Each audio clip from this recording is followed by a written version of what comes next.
Hi, everybody. My name is Keith Glatz, and I'm here today to bring you a few moments of perspective from one of our vintage leaders in the public procurement field. Today, I'm honored to be speaking to Mr. Fred Marks, CPPO, VPO, who started his procurement career in 1965 in the private sector and is retired procurement official from the Port Authority of New York and New Jersey, where he served from 1972 through 1996 as a supervising buyer, and after that served as director of material management at Northern Virginia Community College from 1996 to 99.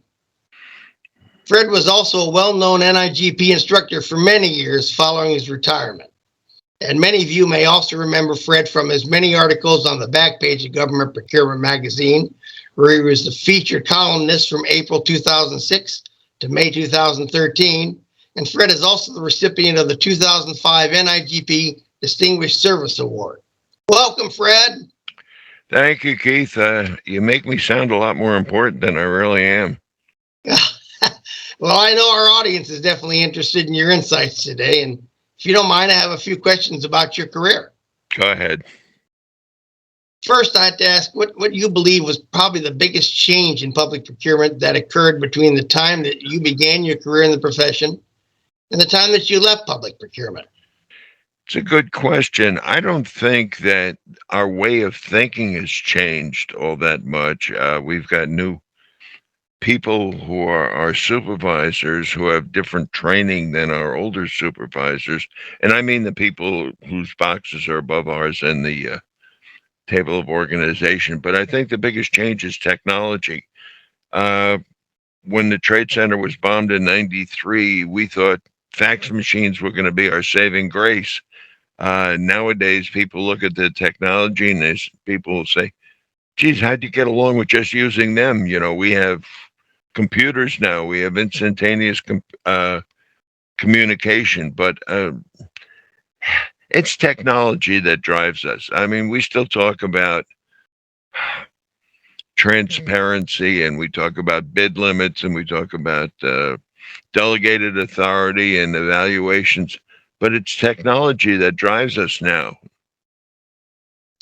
Yeah, it definitely does. And one thing I remember about your career is that you served as a railroad buyer for the Port Authority for a while, and you had, and I understand you had a very, very unique international procurement experience with the particular procurement that you were involved with. And I wonder if you could tell us a little bit about that experience and how it differed from other procurements that you regularly made, both procedurally and, more importantly, culturally.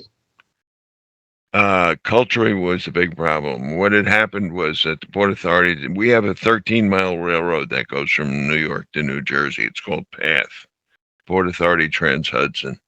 And the Board of Commissioners decided to buy new rail cars, and I had a $100 million contract in my briefcase waiting for my signature, and they sent a team of negotiators over to do the final negotiations. I was the leader of that team, and my boss, brilliant man, said, you better learn how to negotiate with the Japanese. They do it differently than we do. So they sent me to a couple of courses. I read a bunch of books and flew over to Tokyo. I absolutely know 2 words in Japanese. Both of them were pleased and thank you. But the biggest problem I had culturally was that they wanted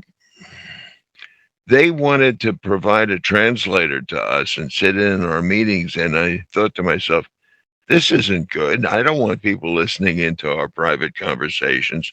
So I called the American Embassy and they sent over a translator for us. It's complete. When you're in a culture where you don't speak the language, you can't read the signs, you don't know what's going on around you, you have to be led everywhere.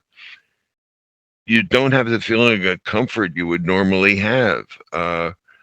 We were completely off base with the timing of everything, only because Japan is, I think, a day and a half different than we are.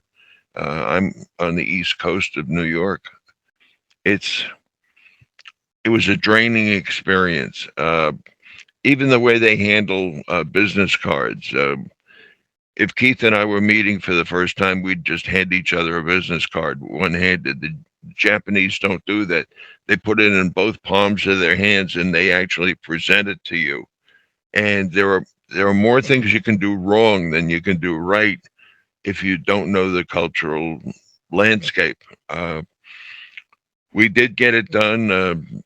My manager said to me, actually what he said to me was don't screw up, but you're going to have to cut that out. It was a learning experience all around. And I really want to thank you so much for sharing your time and professional insight with us today, Fred. We appreciate that knowledge and all your contributions to the profession. Well, thank you. It's been a real pleasure. It's been a lot of fun being a buyer. Yeah, I think that's a great lesson to learn for everybody, isn't it?